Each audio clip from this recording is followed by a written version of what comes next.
Vamos iniciar lendo o verso 1 e o 2.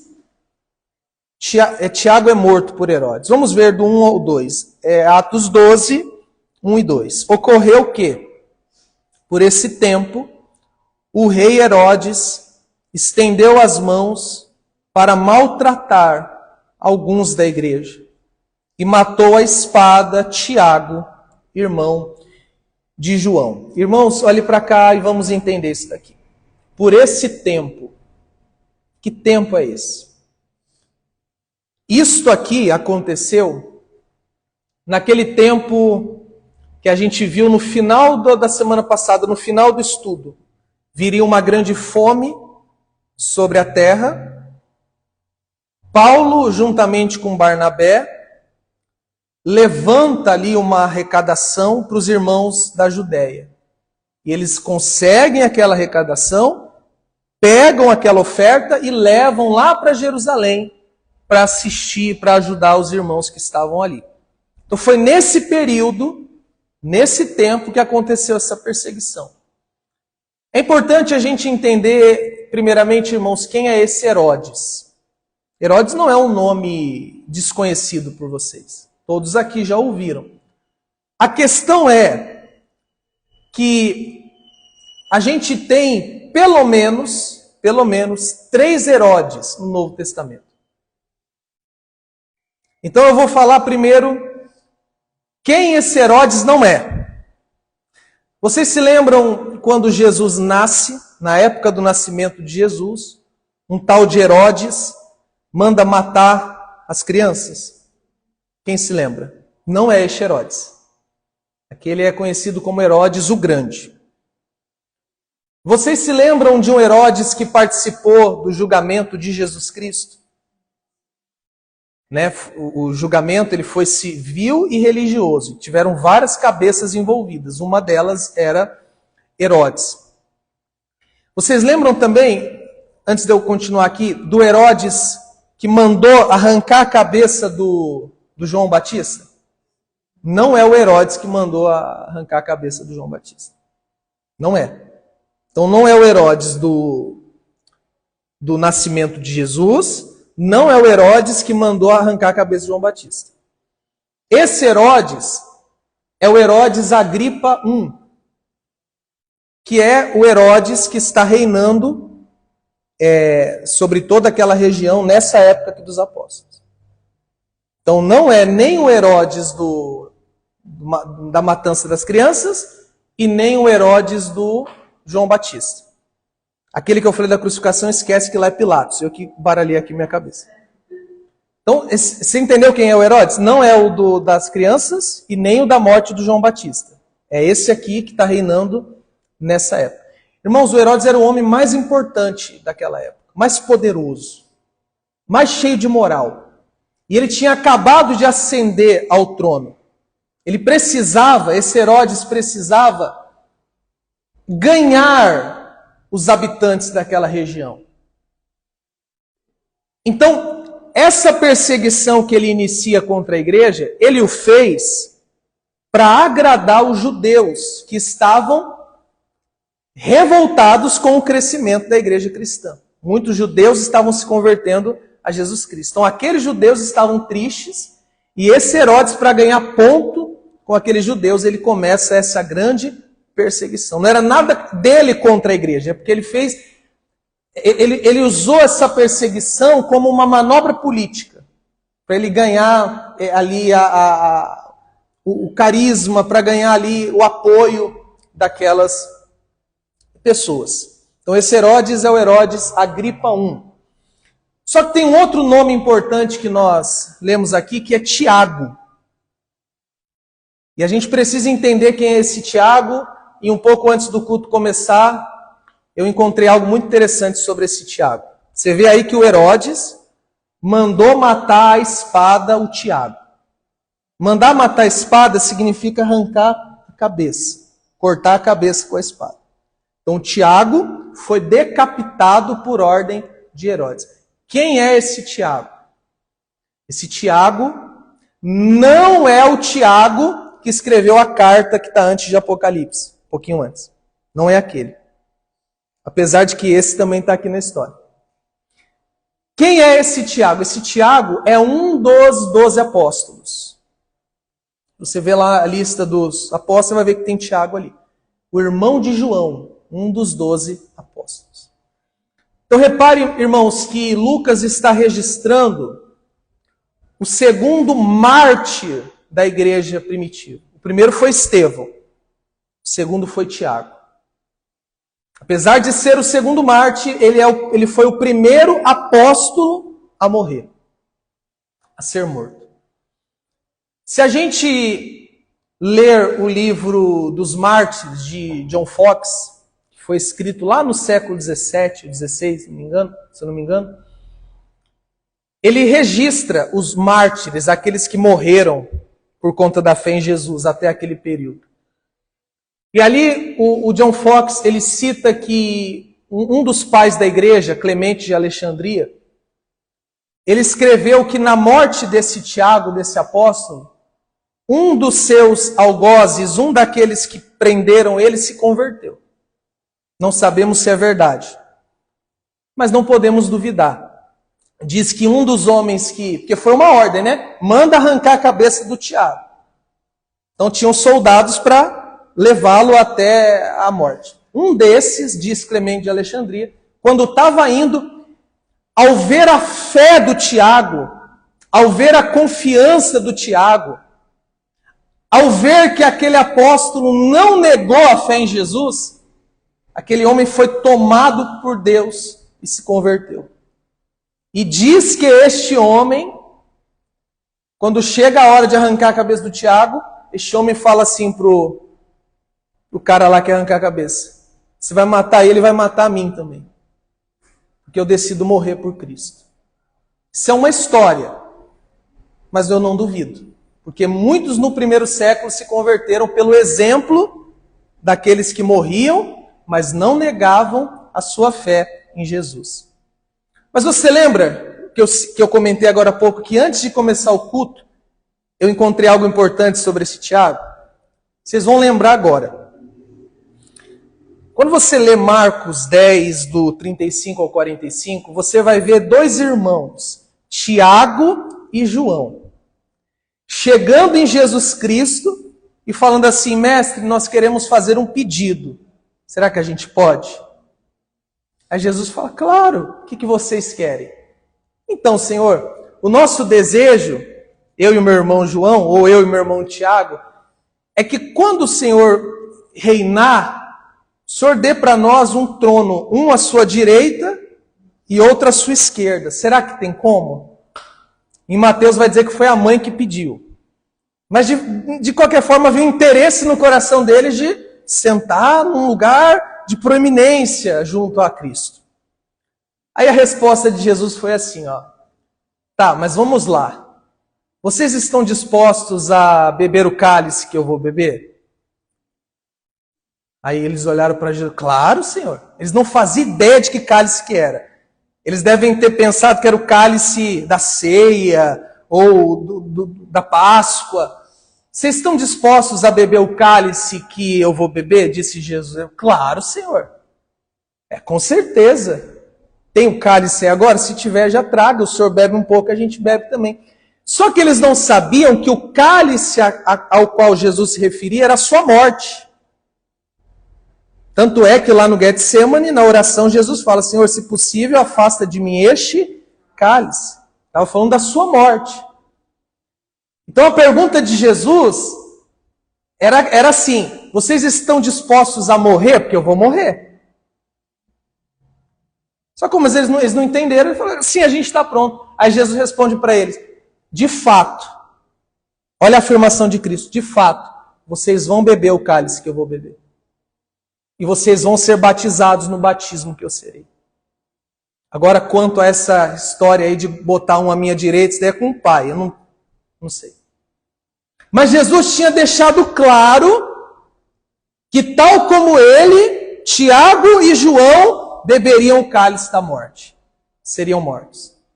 E a gente começa o Atos 12 vendo o Tiago beber o cálice que Jesus havia dito. O cálice da morte. E o João, pastor? O João foi o último apóstolo a ser morto. O primeiro foi Tiago e o último foi João. Os dois irmãos, no final da história, beberam do cálice. Dito isso, irmãos, vamos ler do verso 3 ao verso 5, dando continuidade ao nosso texto.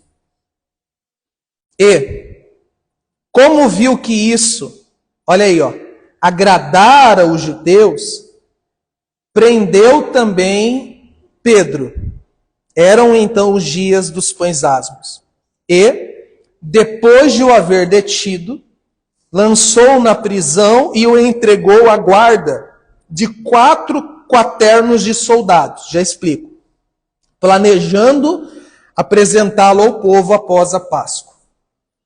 Pedro foi, portanto, mantido na prisão.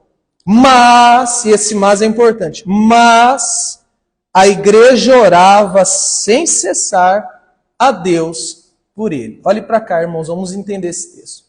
O verso 3 diz que quando Herodes viu que a morte do Tiago agradou os judeus, lembra aquela história de ganhar ponto, então eu vou continuar na minha perseguição. Já que eles gostaram, eu vou dar mais para ele. Manda prender o Pedro. E Pedro, ele foi colocado no cárcere. E haviam, essa palavra aí, 4 quaternos, significa 4 grupos de 4 soldados.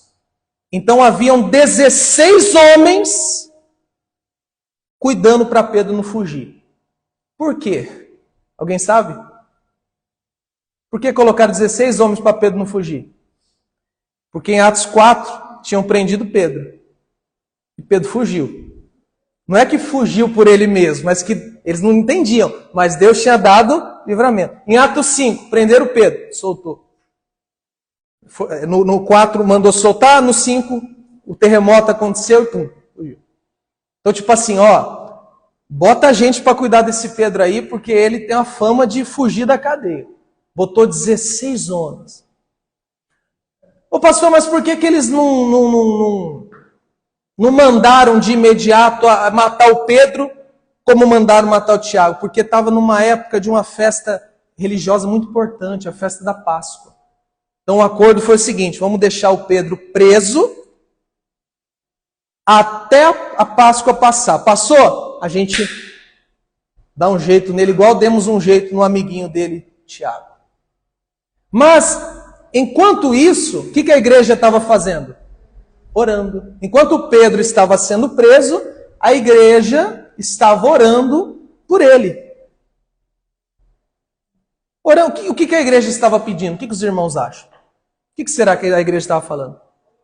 Senhor, livra ele da morte. Senhor, não permita que aconteça com ele o que aconteceu com Tiago. Senhor, dai-nos a oportunidade de vê-lo pelo menos mais uma vez. Provavelmente era isso. Aí do 6 ao 11, irmãos, a gente vai ver o livramento do Pedro.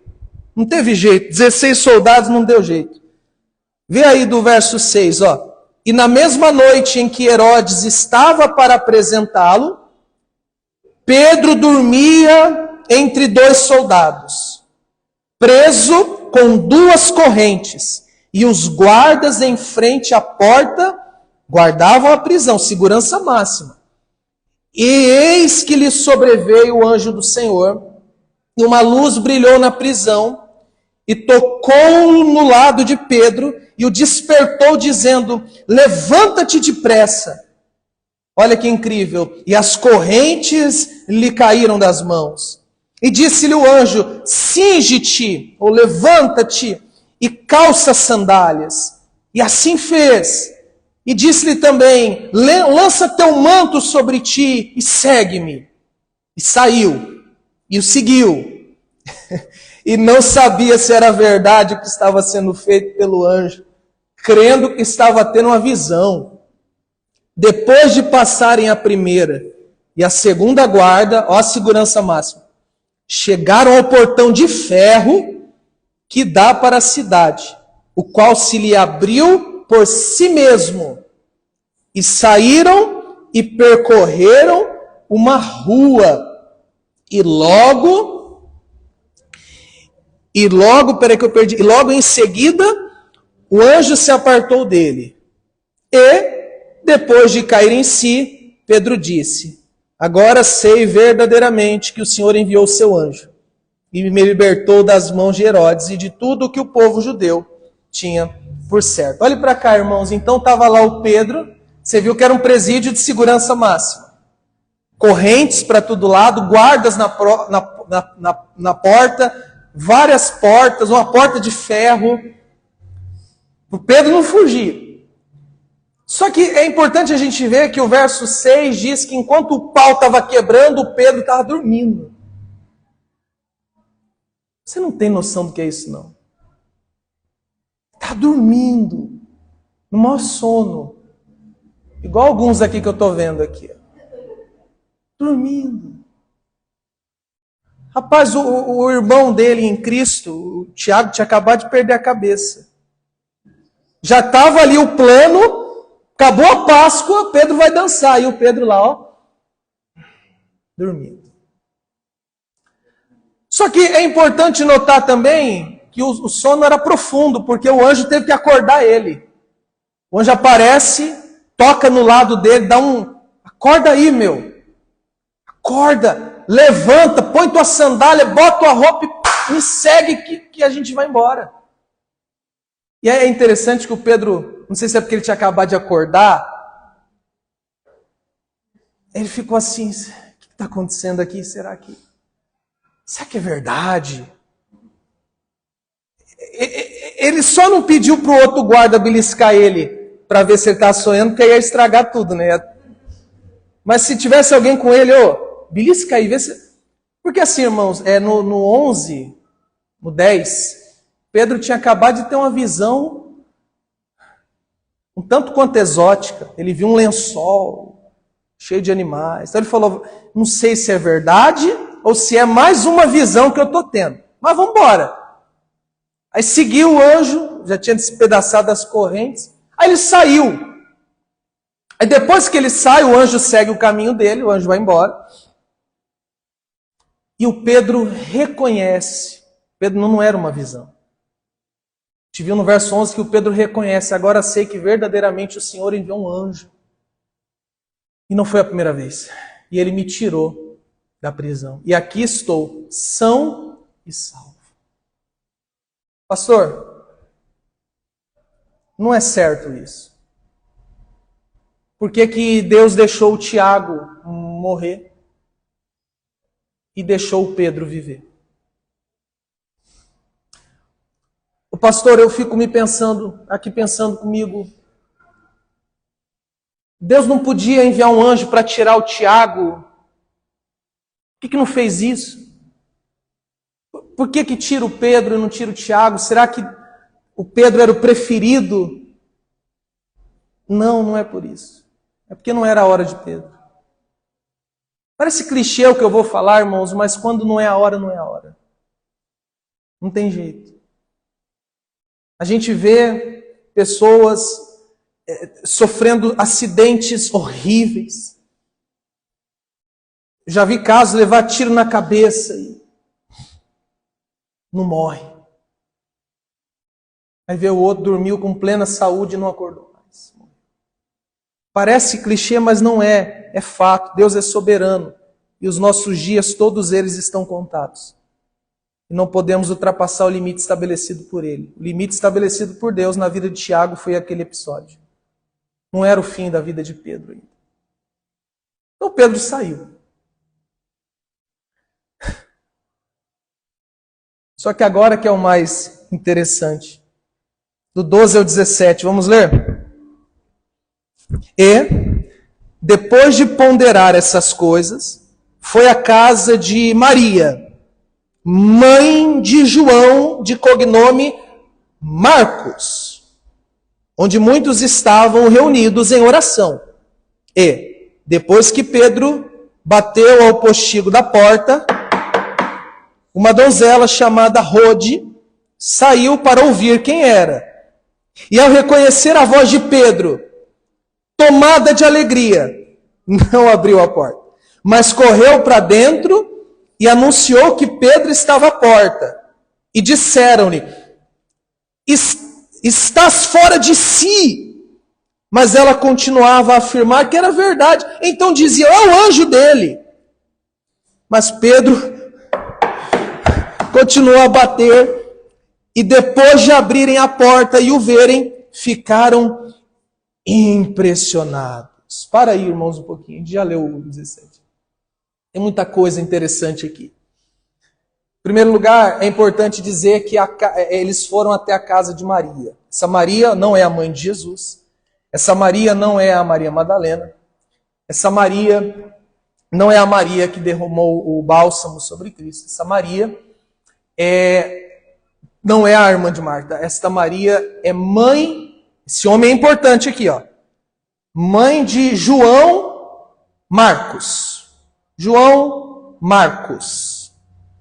Devemos chamá-lo de Marcos apenas, para não confundirmos.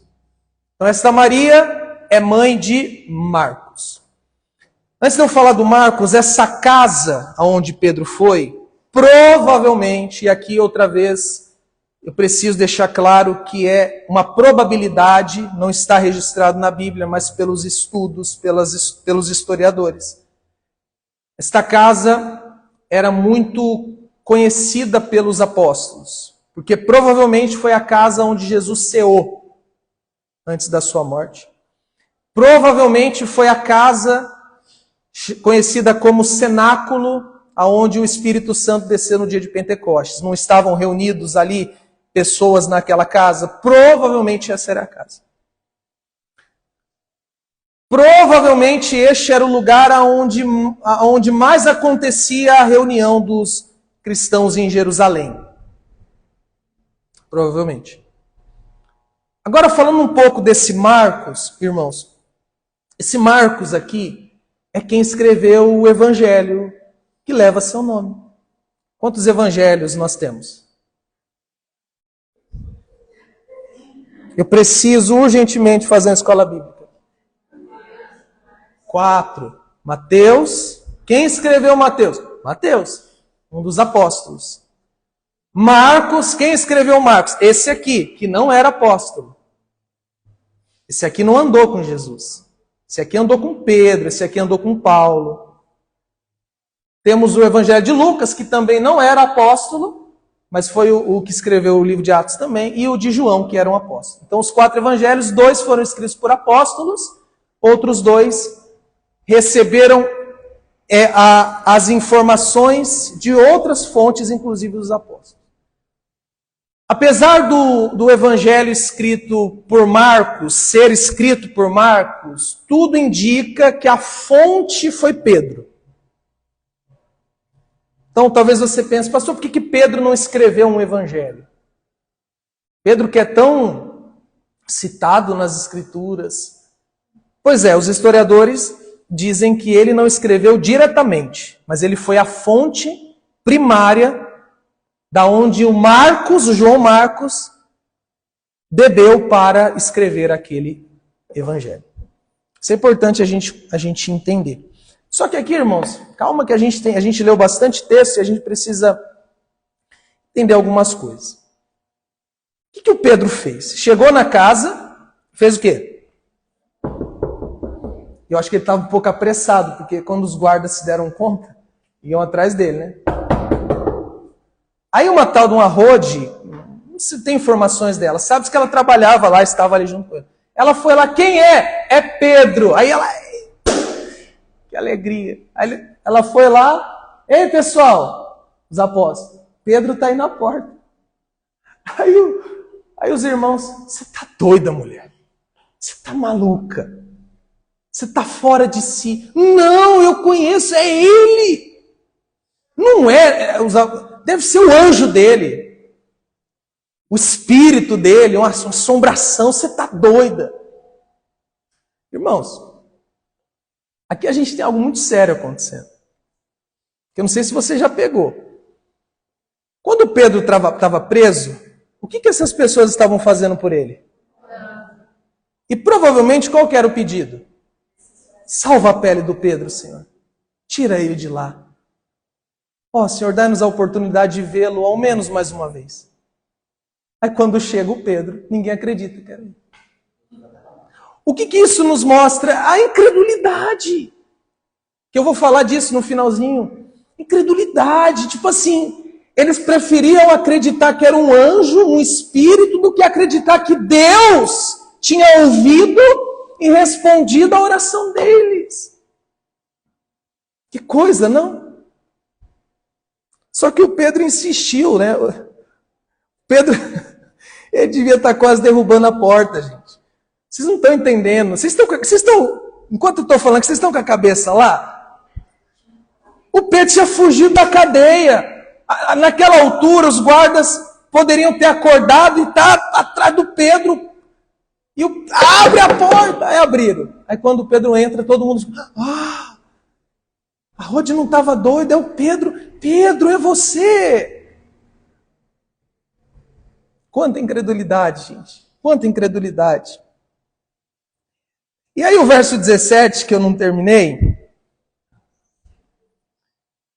diz assim, mas, quer dizer, eles ficaram todos alvoroçados com a chegada de Pedro, mas, acenando-lhes com a mão para que se calassem, relatou-lhes como o Senhor o libertara da prisão e disse, ide e anunciai essas coisas a Tiago e aos irmãos. E partiu e foi para outro lugar. Algumas coisas importantes aqui.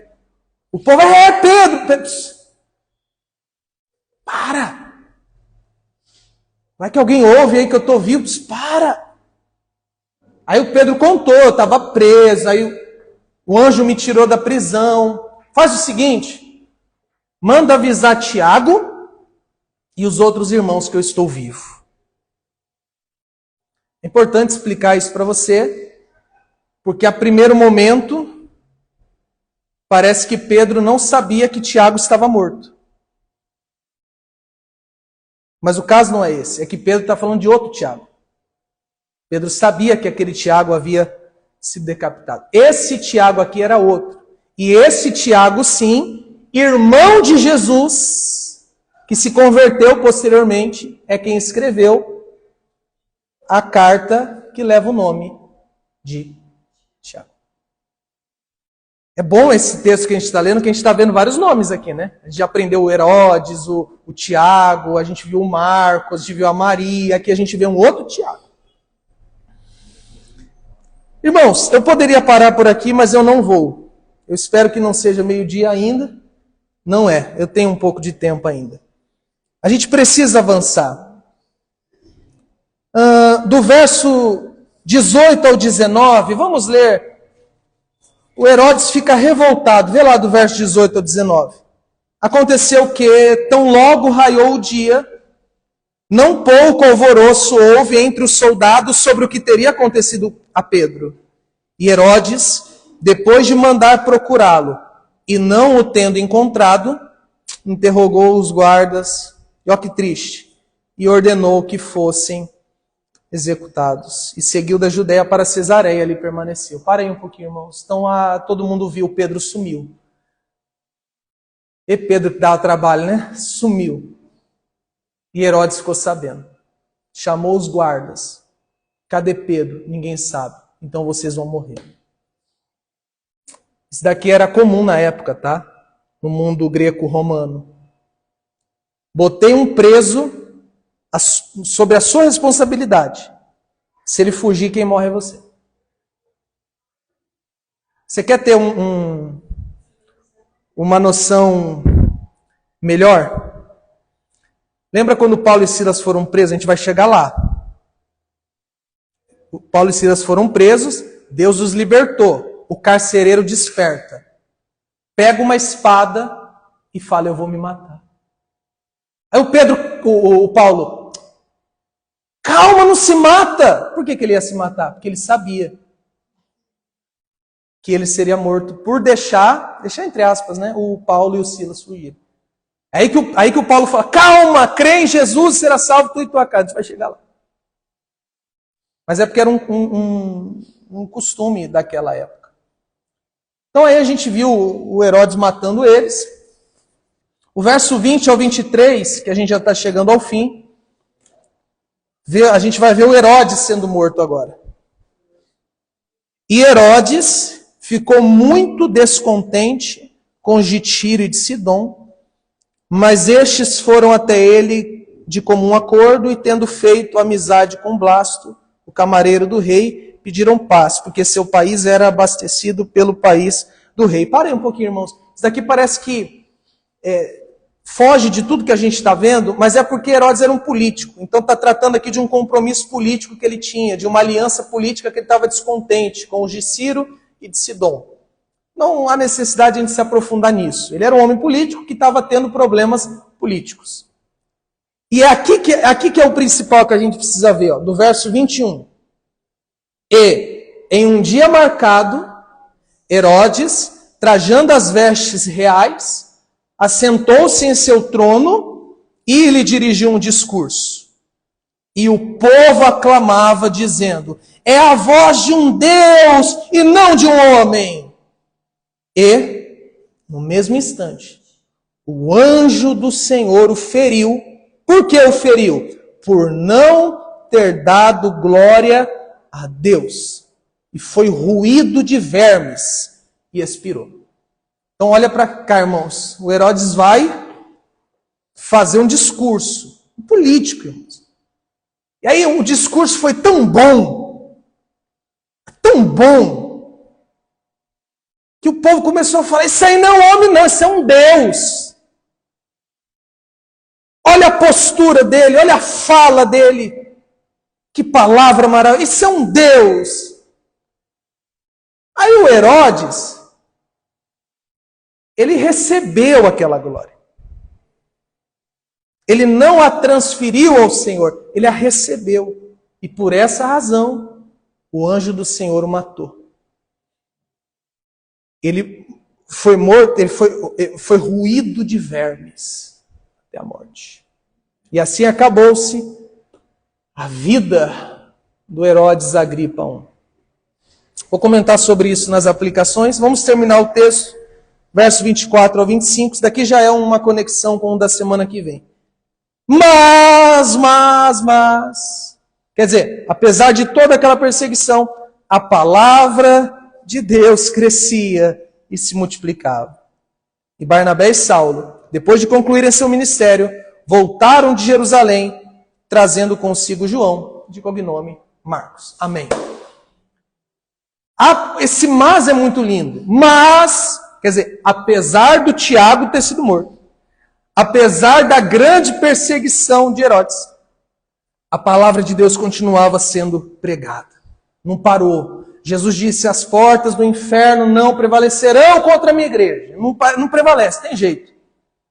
E é importante você ouvir o que eu vou falar agora. O texto aqui termina dizendo que depois de concluírem aquele ministério, qual ministério? O de levar a oferta para os irmãos necessitados. Depois de tudo aquilo, Paulo e Barnabé voltam. Voltam para onde? Antioquia. Antioquia, que foi o assunto da semana passada. Eles voltam para Antioquia, mas não voltam sozinhos. Eles levam com eles o jovem Marcos. E Marcos vai se tornar companheiro de Paulo e Barnabé por um tempo. Depois vai voltar e aí a gente vai chegar. Primeiramente, fico feliz que nenhum de vocês dormiram. Pelo menos assim eu acredito. E agora nós vamos às aplicações. Por favor, olhe para mim. O que nós podemos aprender com tudo isso? A gente estava lá. A gente se transportou lá para o primeiro século. Agora vamos voltar para o século 21 e vamos aprender com esse texto. 4 aplicações. Em primeiro lugar, nós devemos nos inspirar nos mártires. Nós devemos olhar para o apóstolo Tiago, sendo decapitado, e devemos tomar aquilo como inspiração. Devemos olhar para ele como um exemplo a ser seguido. Devemos olhar para ele e questionar o nosso cristianismo. Devemos olhar para o Tiago e nos envergonhar pela qualidade de cristianismo que eu e você temos vivido hoje. Porque estamos falando de um homem que tinha uma convicção tão grande de que Jesus Cristo era o Senhor, que ele morreu por ele. E o meu cristianismo, e o seu cristianismo, como nós temos vivido o nosso cristianismo. Toda vez que eu vejo um mártir, eu me envergonho, porque eles não negavam a fé. E nós, muitas das vezes, por qualquer situação, a gente desanima, a gente murmura, a gente blasfêmia, a gente fica... Deus me abandonou, Deus esqueceu de mim. A gente fica com bico para Deus, a gente fica emburrado com Deus. Não, irmãos. Olha para esse homem. Arrancar a cabeça dele por ele não negar a fé em Cristo. Eu repito, o livro dos mártires, John Fox, ele viveu e escreveu esse livro quando estava exilado em Genebra por conta da perseguição que nasceu na Inglaterra do século XVII, com uma mulher chamada Maria e conhecida como Maria Sangrenta, Maria Sanguinária, porque essa mulher, o que ela matou de cristão no século XVII, não está escrito. E aí ele fugiu para Genebra junto com outros cristãos reformados e ali ele escreveu esse livro. Ele escreveu das perseguições lá do primeiro século, começando com Jesus, depois com Estevão, até a época que ele estava vivendo. Isso é para a gente refletir, isso é para encorajar a gente, irmãos. Isso é para encorajar a gente. Para a gente ver o tamanho da disposição. E às vezes a gente não pega numa Bíblia porque a gente está com sono. Estou cansado para ler. Gente, o camarada perdeu a cabeça para se manter firme no caminho do Senhor. E às vezes a gente fala, eu estou trazendo para a nossa realidade, eu não vou no culto porque eu estou cansado. Como cansado? Como? É para a gente refletir. Aí eu não falo para as pessoas que eu sou de Jesus porque eu vou ser zombado. O que vão fazer com você? Vão me chamar de crente, isso é ruim? É porque vão me zoar isso e aonde que isso é um problema? O camarada arrancou a cabeça, pá, morreu, mas não negou a fé em Jesus. E eu sei que talvez aqui entre nós tenham pessoas que estão sendo perseguidos pela família, perseguidos, sendo... Olhe para o Tiago. Eu morro, mas eu não nego a minha fé em Cristo. Eu sei que eu estou no caminho certo. E eu não volto atrás. Mas sabe por que hoje em dia, irmãos, nós temos esse cristianismo fraco? Por conta da tal da teologia da prosperidade, que todos nós já bebemos dela um dia. Que bota na tua cabeça que servir a Deus é um convite à facilidade, ao sucesso, à bênção. Servir a Deus é um convite à morte. E a gente vê na história da igreja homens morrendo por conta de Jesus Cristo. Quem compreendeu a primeira aplicação? É para a gente refletir, para todos nós. A segunda aplicação é uma pergunta: nós temos dormido? Não agora. Outra vez, não é agora que eu estou falando. Você tem dormido?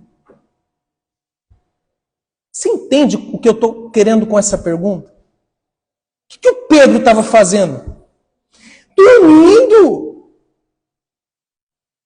Não é algo simples, irmãos. O fato de Pedro estar dormindo mostra que ele confiava em Deus.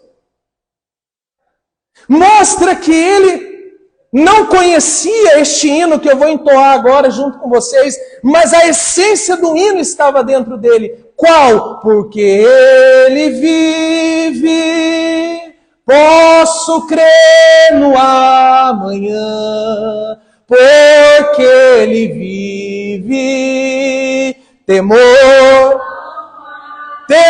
não há, mas eu bem sei, eu sei que a minha vida está nas mãos de Jesus. Oh, irmãos, por isso que ele dormiu. Minha vida está nas mãos do Senhor, e se eu morrer agora, em breve eu serei ressuscitado por Ele.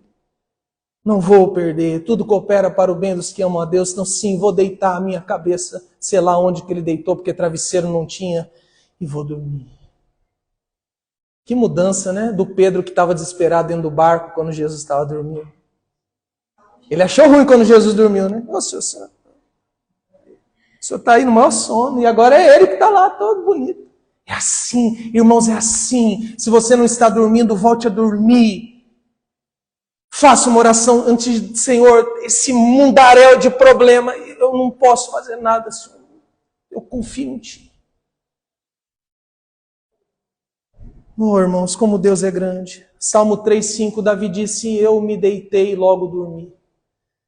E o Senhor me fez repousar seguro. Grande é o Senhor. Terceira aplicação.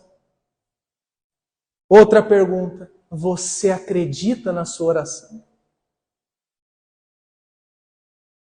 Antes de responder que sim, olha para a igreja. O que eles tanto queriam? Pedro vivo. E quando Pedro aparece vivo? É um fantasma, é um anjo, você está doida.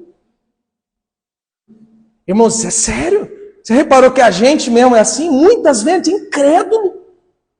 A gente ora, aí quando Deus usa de misericórdia e responde aquela oração, a gente fica todo com o pé atrás. Tem uns que chegam assim, esse é o diabo. Certo? Mas Deus ouve orações. Deus ouve. Quando você estiver orando, Jesus fala em Marcos 11, 24, quando vocês orarem, vocês devem orar crendo que vão receber.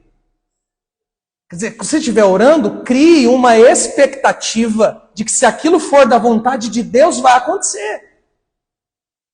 Para que quando acontecer, você não fique desconfiado e duvidando como eles fizeram. E a quarta e última aplicação desta manhã, irmãos. Não toque na glória de Deus.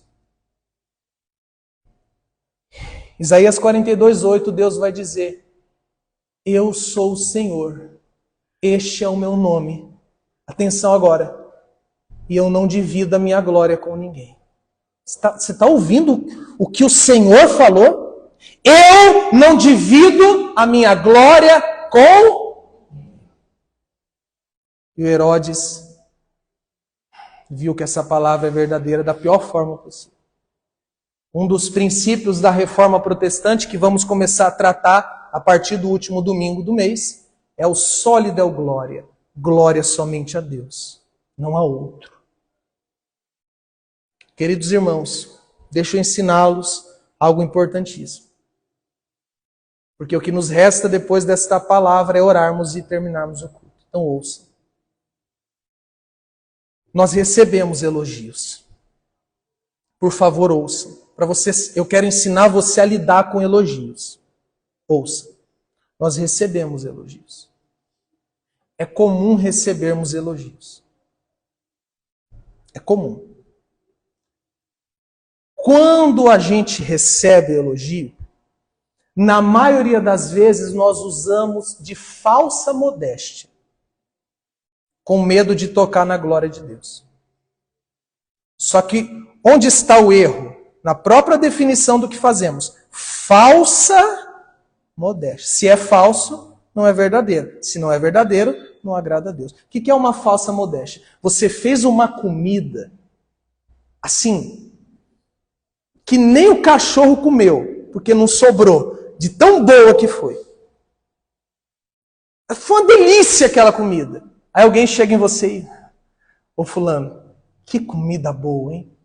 E você sabe que foi boa. Porque você gostou. Porque quando você comeu, dentro de você se falou assim, caramba, mandei bem, ficou bom mesmo, hein? Só que aí alguém te elogia. Geralmente é assim. A falsa modéstia. Que nada, ficou ruim. Gostei não. O nome diz, olhe para mim. Não, sabe por que você faz isso?